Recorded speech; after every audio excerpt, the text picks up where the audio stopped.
Sejauh ini kasus coronavirus di Melbourne ya, di Victoria ini makin drastis menurun. Ini menjadi perdebatan sebenarnya di Australia ya, terutama di Victoria. Karena seperti konyol, kok harus di bawah 10 sih, sementara yang sakit flu aja, flu biasa nih, itu lebih dari 10 orang per harinya. Halo teman-teman, welcome back to my channel. Peter Sanjaya di sini, di channel yang ngebahas tentang kehidupan di Melbourne. Di segmen update COVID kali ini, gue mau ngupdate ke lu tentang janjinya Daniel Andrews selaku Victorian Prime Minister. Dia bilang katanya bakal ngeluarin roadmap ya. Ternyata gue salah kaprah. Jadi roadmap yang dimaksud adalah semacam mapping kalau lu mau keluar ke jalanan. Jadi aturan-aturannya apa aja sih buat keluar ke jalanan. Salah satunya adalah yang pertama, jam malam. Jam malamnya menjadi semakin singkat. Yang tadinya jam 8 malam lu udah nggak boleh keluar rumah, sekarang jam 9 malam. Dulu jam 8 sampai jam 5 pagi, sekarang jam 9 malam sampai jam 5 pagi. Jadi lebih singkat. Lalu yang kedua adalah tentang kumpul-kumpul. Nah, acara kumpul-kumpul nih. Kalau kumpul-kumpul maksimal cuma boleh 5 orang. Atau kalau mau satu keluarga nih mau barbekyuan ya di playground, maksimal cuma boleh 2 jam gitu. Jadi ceritanya playground udah bisa dibuka sekarang. Yang ketiga adalah tempat bermain atau taman bermain, playground sudah bisa dibuka, sudah boleh bermain sekarang.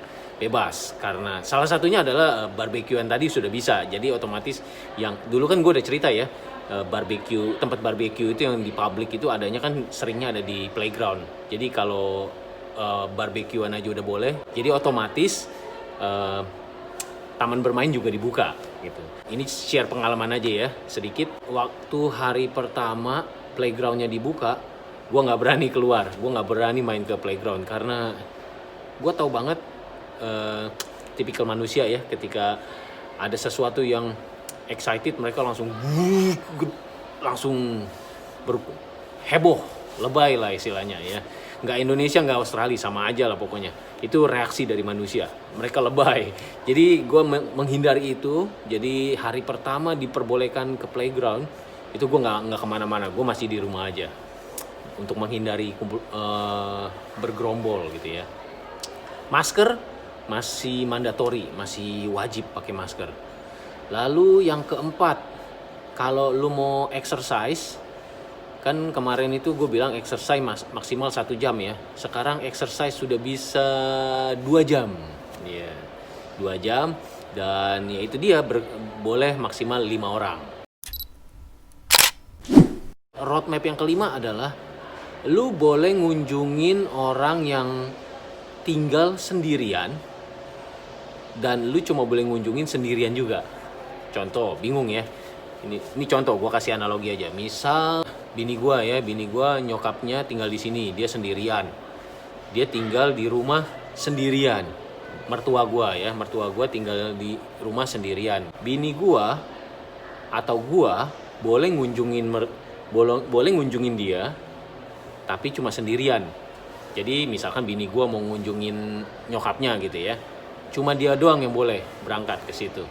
Atau misalkan gue yang mau ngunjungin, cuma gue doang yang boleh, bini gue nggak boleh ikut.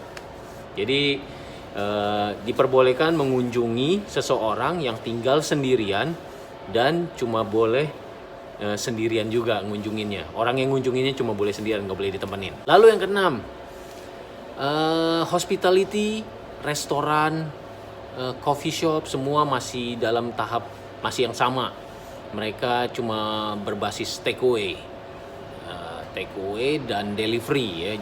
Jadi saat ini bisnis bisnis antar makanan, apapun company-nya itu lagi naik daun sekarang. Bisnis yang online juga lagi naik daun juga.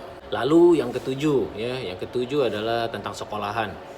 Anak gue yang sekolah udah mulai dari primary school ya. Jadi yang udah masuk sekolah itu sekolahnya dari rumah.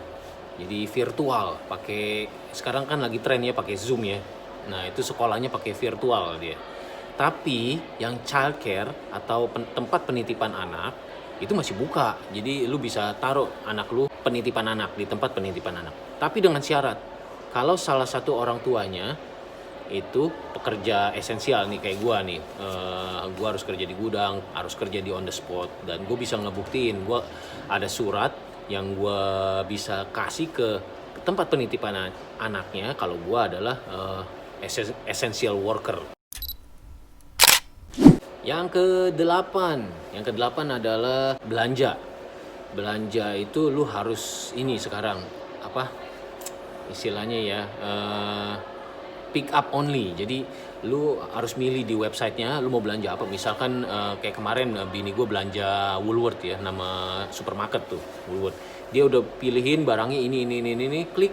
Nah, bayar pakai kartu, nomor kartunya dimasukin di websitenya itu, jadi otomatis berkurang uangnya, dan tinggal pencet aja klik kapan lu mau ambil. Misalkan I'm here atau I'm on the way gitu, lu pencet tuh tombolnya di situ. Misal lu mau ambil barang belanjaan lu cukup pencet I'm on the way.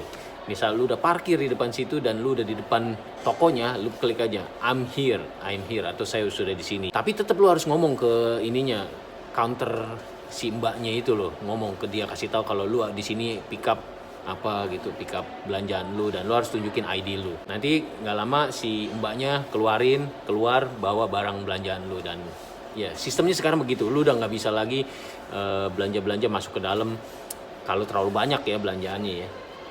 Disarankan sebaiknya belanja online. Lalu yang kesembilan perihal tentang pekerjaan, masih sama kayak yang sebelumnya, yaitu hanya essential worker yang bisa bekerja. Tiap mereka yang bekerja di essential worker juga harus punya permit bahwa perusahaannya atau company-nya meminta dia untuk bekerja. Jadi ada permitnya. Kalau dimintain di tengah jalan sama polisi, ya jadi kita bisa ada bukti. Sejauh ini kasus coronavirus di Melbourne ya, di Victoria ini makin drastis menurun. Dari 47, 43, 39, 35, dan sekarang udah di bawah 30. 28 apa 25 lah, gue nggak ngikutin lagi. Karena memang sejak penerapan lockdown ini dan pakai masker, ini memang efek kasus coronavirusnya semakin drastis turun. Tapi sayangnya Prime Ministernya yaitu Daniel Andrew ini, dia cuma mau lockdown ini dilepas atau dinormalkan lagi kalau kasus coronavirus itu perharinya ada di bawah 10. Ini menjadi perdebatan sebenarnya di Australia ya, terutama di Victoria, karena seperti konyol, kok harus di bawah 10 sih, sementara yang sakit flu biasa nih itu lebih dari 10 orang per harinya, padahal itu normal. Jadi sebenarnya beberapa orang udah enek lah ngedenger kondisi seperti ini, yang mana sebenarnya virus corona ini kenapa nggak dianggap sebagai virus biasa aja gitu loh, seperti virus flu gitu.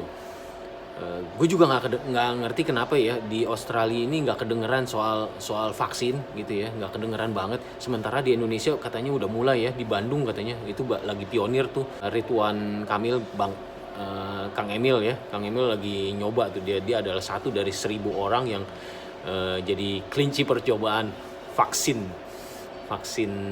COVID. Kita lihat perkembangannya kayak apa. Gua akan update lagi ke lu kondisi coronavirus di Victoria, khususnya Melbourne. Oke, gitu aja teman-teman. Sekian update gua dari Victoria tentang coronavirus, dan semoga berita ini cukup bermanfaat buat lo. Gua Peter Sanjaya, sampai ketemu di video gua berikutnya. Bye-bye!